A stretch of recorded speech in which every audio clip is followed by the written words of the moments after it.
बहुत सारी ऐसी चीज़ें होती हैं जिसमें हमें जो है वो इतनी नॉलेज नहीं होती कि इसको किस तरह से करना है। एक जो शेफ़ होता है, स्पेशलिस्ट होता है, वो ज़्यादा बेहतर तरीके से बता सकता है। अच्छा सुखाब, बहुत सारे लोग जो हैं वो उसको प्रिजर्व भी करना चाह रहे होते हैं, कुछ लोग उसकी खाल को भी प्रिजर्व करना चाह रहे होते हैं। कहा जाता है कि जी खाल भी स्मेल नहीं आनी चाहिए, आप जल्दी उसको पहुंचा दें। तो बहुत सारे लोग कहते हैं जी खाल को नमक लगा के रख दो। हाँ लगाते हैं, है ना, नमक लगा के रख दो ताकि अगर एक दिन बाद भी, क्योंकि उनको भी जब आप कॉल करके कहते हैं कि आके आप खाल ले जाएं तो वो कहते हैं जी कल हम आपकी तरफ पहुंचेंगे, आज तो सारी बुकिंग्स हो चुकी हैं रात तक की हमारी। क्या क्या चीज़ें करनी होती हैं खाल को प्रिजर्व करने के लिए, पाई को प्रिजर्व करने के लिए, क्योंकि पाई वालों के भी पास आपको जाना पड़ता है उनकी स्किन उतरवाने के लिए और वो बनवाने के लिए, और गोश्त को किस तरह से रखना चाहिए फ्रीज़र में ताकि वो सही रहे, वो ख़राब ना हो, और आप जो है जब वो उसको निकाल के पकाएं तो आपको कोई मुश्किल भी ना पेश आए कि वो इतना ज़्यादा ख़राब हो चुका है कि आप बना ही नहीं सकते। बेसिकली ये सारा सैम्पलिंग का सिस्टम है कि आपने उसको सैम्पल कैसे करना है। समर्स चल रहे हैं, गर्मी बहुत ज़्यादा है, और उसमें यह है कि आपने लोगों को जाके गोश्त डिस्ट्रीब्यूट भी करना है, ठीक है। तो सबसे पहले आप ये करेंगे, आप जहाँ पर भी आपने गोश्त ज़बा किया है उस एरिया को बिल्कुल उसी वक्त सफाई कर दें, उसकी ब्लड नहीं होना चाहिए। जिस चीज़ के साथ ब्लड लगा हुआ होगा ऑब्वियसली वो बहुत जल्दी ख़राब हो जाएगी, कंटेमिनेशन उसके अंदर मल्टीपल इसके अंदर होना शुरू हो जाएंगे।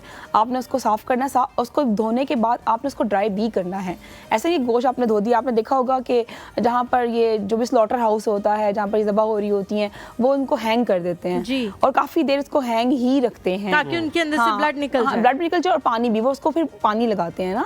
कभी मतलब डिफरेंट एरिया से हम गुजरते हैं, विजिट करो तो मैं भी कई बार उसको बड़े गौर से देखती हूँ कि हमने खुद तो कभी नहीं किया ना, लेकिन हमें उसकी अवेयरनेस होनी चाहिए एटलीस्ट। तो आप मैं तो उसे कुछ देर के लिए इसको लटका दें, अगर लटकाने की जगह नहीं है आपके पास, अपने गोश्त को धो लिया, धोने के बाद अब उसको स्टेनर्स के अंदर स्टेन कर लें अच्छे तरीके से। और जो पैकेट्स बनाने का भी सिस्टम है ना, वो आपने ऐसा करना है कि लाइक हम लोग जब हम हाइजीन पढ़ाते हैं या हम कहते हैं कि हाइजीन मेंटेन करनी है, तो पैकेट्स ना आप लोगों ने बनाने हैं तो उसको स्ट्रेट वे में रखना है, सीधा।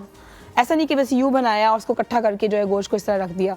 तो उसके ऊपर फिर नेम भी लिख के आपने रखने हैं कि ये जो है किस पार्ट का है, ये गोश्त है, ये बकरे का है, ये ऊँट का है। आप करते हो कुर्बानी तो आप तो मिक्स करते हो सारा गोश्त? नहीं, मैं इस डिफरेंट बता रही हूँ, मिक्स तो करते हैं हम लोग, लेकिन जब पता होता है कई बार ऐसा होता है कि आप कर नहीं रहे हो मिक्स, अब आप पकड़े गए तो आपने फौरन कर दिया मिक्स कर दिया। मुझे लगता है आप शोल्डर का अलग कर लेते हो, आप सारा अलग। नहीं, कई बार ऐसा होता है, इसमें किसी झूठ की बात नहीं है। जब हम लोगों ने बनाने होते हैं, टिक्के वगैरह बनाने होते हैं ऑब्वियसली, तो उसमें निकाला जाता है टेंडर पार्ट निकाला। But I want to ask you something, पूछना चाह रहा हूँ मैं आपसे। जी पूछे। ठीक है सुरखाब, मुझे बताइए जब ये टिक्के बनाते हैं कभी कभी लोगों से लूज मोशन शुरू हो जाती है क्योंकि टिक्का थोड़ा सा कच्चा रह जाता है।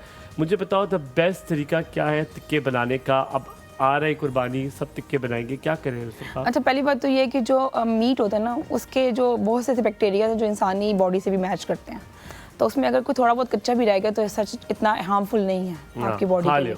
खा सकते हैं, बिल्कुल खा। चिकन प्रोटीन, जिसमें चीज़ प्रोटीन ज़्यादा है ना, बेसिकली वो ज़्यादा डेंजरस है हमारी बॉडी के लिए, ठीक है, क्योंकि सैल्मोनेला होता है उसके अंदर, वो ज़्यादा आपको डायरिया कोज करता है, ठीक है। तो हाँ, थोड़ा सा पढ़ लिया था, मैंने कहा इतना कुछ मुझे आता है तो पढ़ भी लूँ थोड़ा। आपने बहुत अच्छा किया।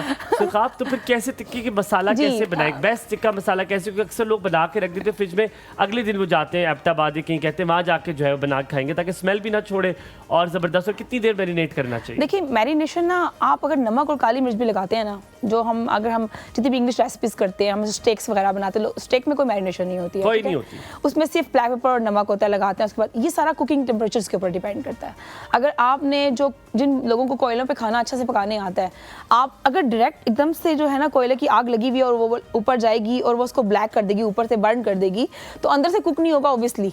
अगर आपका कोयला बहुत अच्छे से बर्न हुआ है और वो सिर्फ उसका एक आपको कलर ऑरेंज सा नजर आएगा, वैसा हो गया, उसके बाद आपने उसको अच्छे से मतलब पंखी डोल, कोई लोग लगाते हैं, कुछ लोग हाथ से करते हैं, कोई पंखा लगा देते हैं सामने, उसको आपने कुक करना है, उसको मूव करते रहना है, उसके पास बैठे रहना है। ये नहीं कि बस आपने कोयले चला दिए और उसको कुक कर लिया, नहीं। Cooking temperature matters a lot.